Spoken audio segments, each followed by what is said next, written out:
यह है पार्ट 14। बाकी पार्ट्स के लिंक डिस्क्रिप्शन में हैं। हमने पिछले पार्ट में देखा कि येनहो प्रिंस ली से कहता है, मैं किसी और के बोर्ड पर प्यादा बनकर नहीं रह सकता। ये सुन प्रिंस ली थोड़ी देर शांत रहते हैं, फिर पूछते हैं, क्या तुम जानते हो कि मुझे मार्शल आर्ट्स भी आते हैं? ये सुन योनहो उन्हें कहता है, मुझे यह शुरुआत से ही अजीब लगा था। लोग चाहे जितने भी पागल हों गो के बारे में, लेकिन एक ही मैच खेलने के लिए हजारों मील चलकर आना समझ में नहीं आता। फिर भी बहुत सारे लोग यहाँ इकट्ठा हो गए थे और कहते थे कि वे गो खेलना चाहते थे। शायद कोई योजना पहले से ही चल रही थी और मैं बस इसी के बीच यहाँ आ गया। खैर उसी वक्त नॉकमॉकपुंग भी आया और सारा हंगामा शुरू हो गया। उस पल मुझे फैसला लेना पड़ा कि मैं किस तरफ जाऊं। इस पर प्रिंसली पूछते हैं, क्या तुम्हें जाहिर नहीं था कि तुम्हें हमारे साथ आना चाहिए था? इस पर योनो कहता है, नॉकमॉकपुंग की बातें सच होने की संभावना ज्यादा थी। भले ही कलेक्टिव ओथ वाली किताब नकली थी, लेकिन प्रिंसली जैसी स्थिति रखने वाला कोई चुपके से सबसे प्रभावशाली लोगों को इकट्ठा कर रहा था। यह देखना किसी के लिए भी मुश्किल था कि वह सब केवल दोस्ताना नेटवर्किंग के लिए था। इसका मतलब एक ही है, चाहे कोई कुछ भी कहे, यह गद्दारी यानी राजद्रोह है। ये बातें सुन हुआन भी हैरान होते हैं। वहीं प्रिंसली आगे योनो से पूछते हैं, ये सब पता होने के बावजूद तुमने हमारी मदद क्यों की? इस पर योनो कहता है, क्योंकि उस लड़की ने मुझे पुकारा।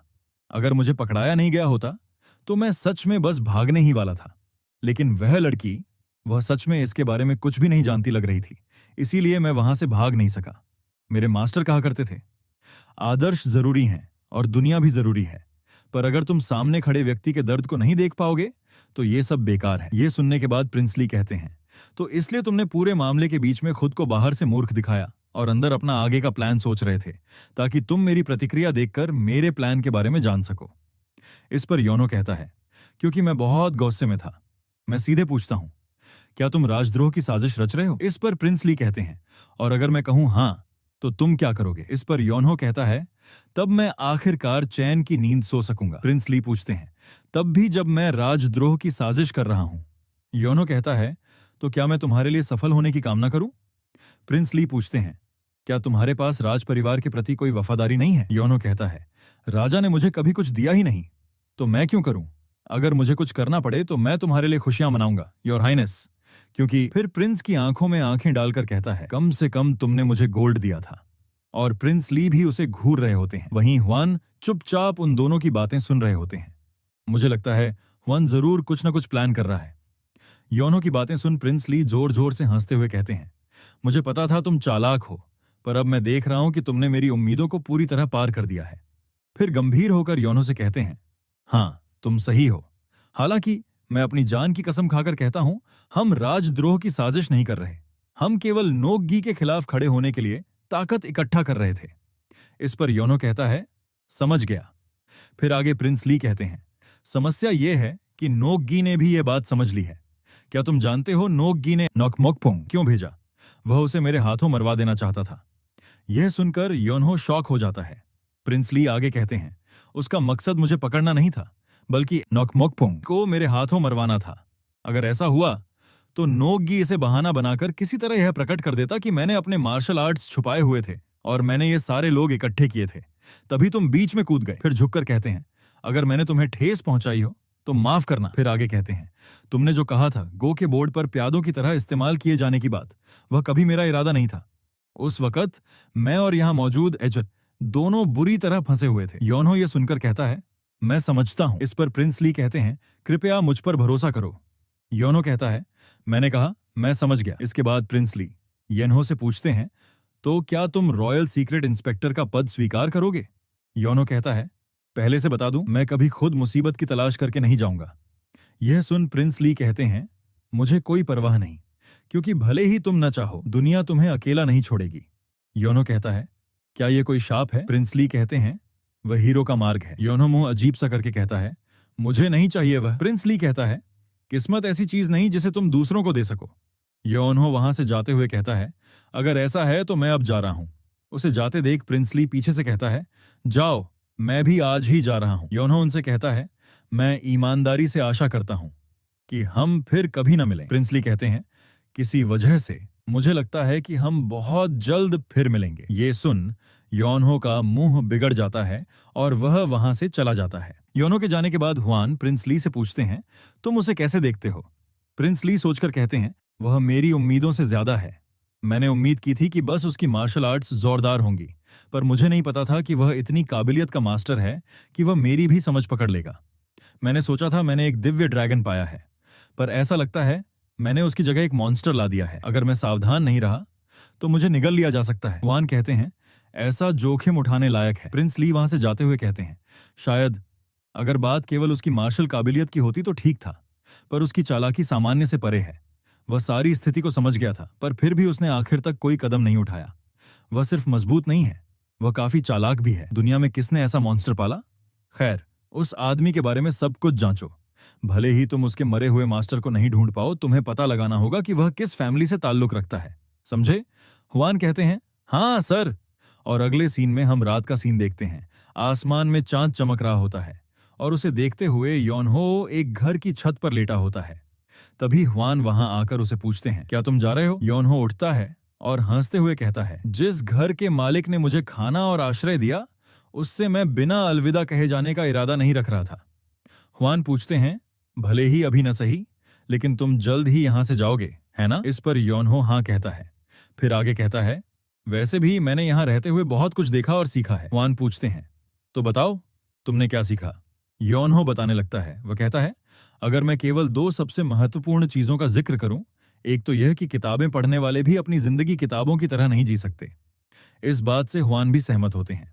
फिर आगे योनहो कहता है, दूसरी ये है कि यह जगह रूलिन मैंने जितना सोचा था उससे कहीं ज्यादा डरावनी है। हुआन पूछते हैं, डरावनी? वो कहता है, क्योंकि मैंने कभी नहीं सोचा था कि वह रूलिन में होगा।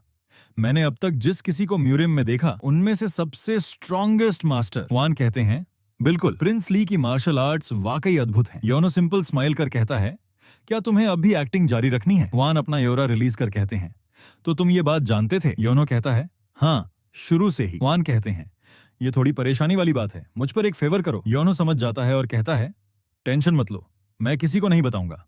हुआन कहते हैं, मैं तुम पर भरोसा कर रहा हूं, मैं एक विद्वान की तरह जीना जारी रखना चाहता हूं।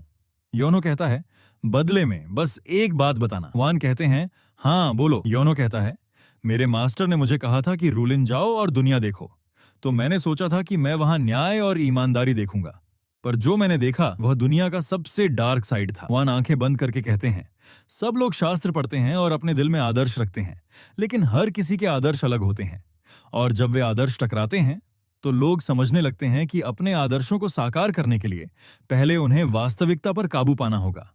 सबको पता है कि दुनिया की उलझनों को सुलझाना होगा, पर उन गांठों को खोलने में बहुत समय लगता है, और भले ही तुम समय दो, इसकी कोई गारंटी नहीं कि गांठें खुलेंगी। आखिरकार जो लोग बेचैन हो जाते हैं, वे गांठ काटने का रास्ता ढूंढने लगते हैं, और वही तुम्हारे बताए हुए चालाक और गंदे षड्यंत्रों की असली प्रकृति है, जैसे कि अपनी ही जान बलिदान कर देना या अपने अपनाए हुए बेटे को उसकी मौत पर भेज देना।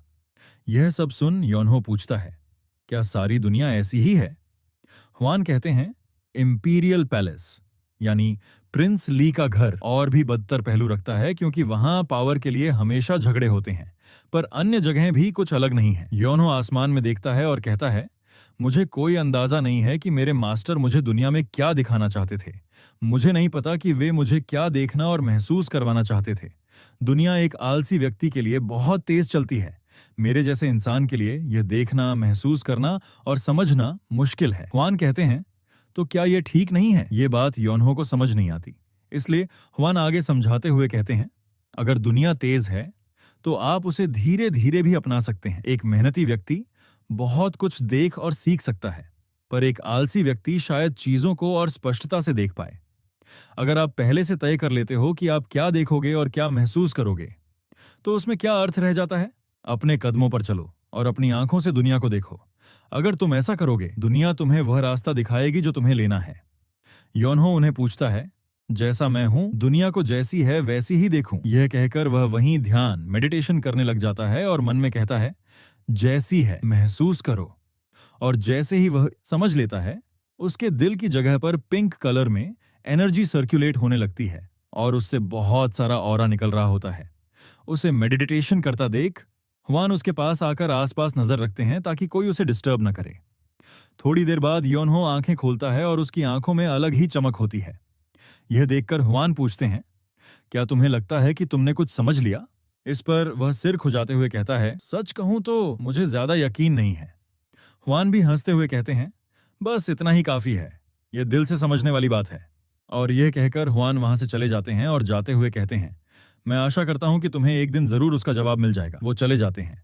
योनो फिर से उसी छत पर लेट जाता है और अपने सीने में ऊर्जा को महसूस करके कहता है, मुझे लगता है कि मैं कुछ महसूस कर रहा हूं। क्या मेरे मास्टर ने जो इनर कोर मुझे दिया था वह किसी तरह का प्रभाव दिखा रहा है? और वह चांद को देखने लगता है। तभी उसे अपने मास्टर की इमेज दिखती है जो उससे पूछती है, क्या तुमने एनलाइटनमेंट प्राप्त कर लिया है? योनहो आंखें बंद कर सोते हुए कहता है, मैं अभी निश्चित नहीं हूँ मास्टर, और वह सो जाता है। सुबह हम उसे अलग ही जगह देखते हैं। इसी के साथ चैप्टर यहीं पर खत्म होता है और आगे आगे ये स्टोरी और भी मजेदार होने वाली है। इसके अगले चैप्टर के लिए इस चैनल को लाइक, शेयर और सब्सक्राइब करें। मिलते हैं अगली वीडियो में।